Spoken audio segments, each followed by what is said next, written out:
Chachi's funeral by Ruskin Bond. Chachi died at 8 p.m. on Wednesday, the 5th of April, and came to life again exactly 20 minutes later. This is how it happened. Chachi was, as a rule, a fairly tolerant, easygoing person who waddled about the house without paying much attention to the swarms of small sons, daughters, nephews, and nieces who poured in and out of the rooms. But she had taken a particular aversion to her 10 years old nephew, Sunil. She was a simple woman and could not understand Sunil. He was little brighter than her own sons, more sensitive and inclined to resent a scolding or a cuff across the head. He was better looking than her own children. All this in addition to the fact that she resented having to cook for the boy while both of his parents went out at office jobs, led her to grumble at times a little more than was really necessary.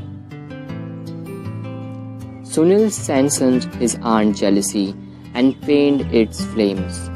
He was a mischievous boy and did little things to annoy her, like bursting paper bags behind her while she dozed, and commenting on the width of her pajamas when they were hung out to dry.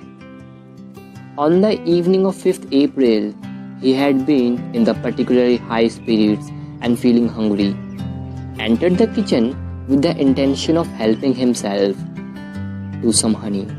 But the honey was on the top shelf and Sunil was not quite tall enough to grasp the bottle. He got his fingers to it, but as he tilted it towards him, it fell to the ground with a crash. Chachi reached the scene of the accident before Sunil could slip away. Removing her slippers, she dealt him 3 or 4 furious blows across the head and shoulders. This done, she sat down on the floor and burst into tears.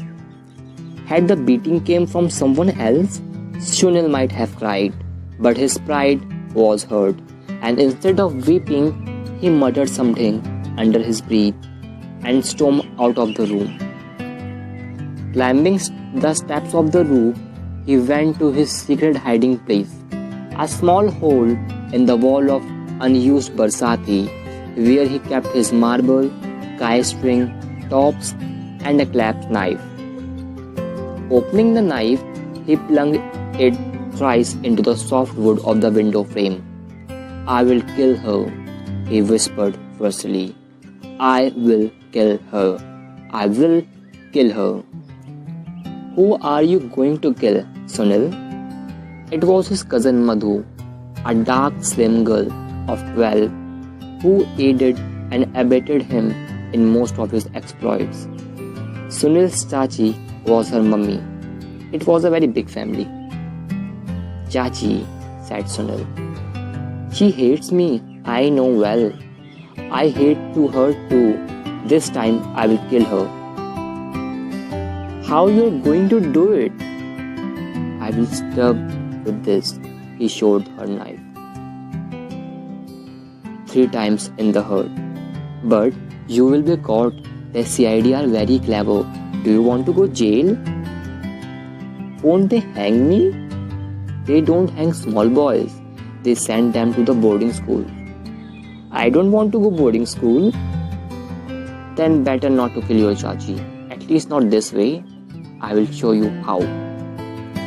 Madhu produced pencil and paper, went down on her hands and knees, and screwing up her face in sharp concentration, made a rough drawing of Chachi. Then, with a red crayon, she sketched in a big hurt in the region of Chachi's stomach. "Now," she said, "stab her to death." Sunil's eyes shown excitement. Here was the great new game. You could always depend on Madhu for something original.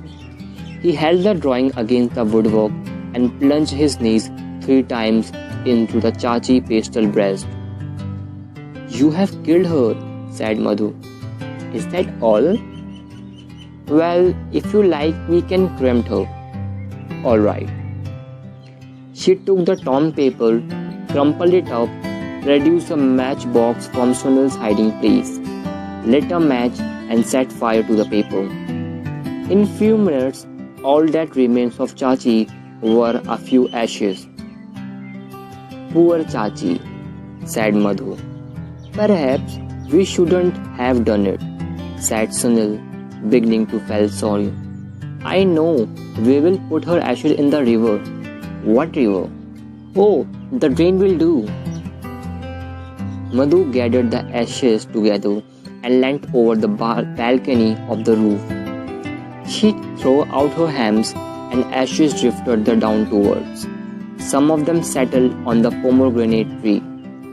A few reached the drain and were carried away by the sudden rush of kitchen water. She turned to the face Sunil. Big tears were rolling down Sunil's cheeks. "What are you crying for?" asked Madhu. "Chachi, I did not hate her so much." "Then why do you want to kill her?" "Oh, that was different." "Come on, then let's go down. I have to do my homework." As they came down to the step from the roof, Chachi emerged from the kitchen. "Oh, Chachi!"